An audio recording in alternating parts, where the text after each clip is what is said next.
অনেকে আছে ক্ষমা করতে চায় না, কঠিন হৃদয়, পাথরের মতো শক্ত হৃদয়, মাফ করতে চায় না কাউকে। উনি আবার মুনাজাতে বসলে আল্লাহ আল্লাহ আমারে মাফ করো, আল্লাহ আমারে ক্ষমা করো, কাঁদতে কাঁদতে বুক ভাসায়। উনি ক্ষমা চায়, মাগার উনি কাউরে ক্ষমা করেন না। এরকম ডাকাত আছে না নাই?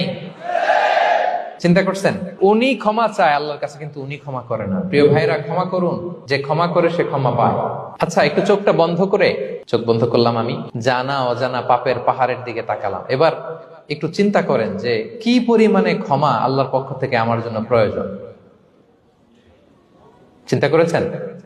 এবার চোখ খুলুন, পাপের পাহাড়ের দিকে একটু তাকান। আপনার আপনার জানা অজানা যে পাপের পাহাড়, তাকান এবং ভাবুন এগুলোর জন্য কি পরিমাণে ক্ষমা আল্লাহর পক্ষ থেকে আপনার দরকার, প্রয়োজন। সেই প্রয়োজনের তাগিদে হলেও ক্ষমা করুন।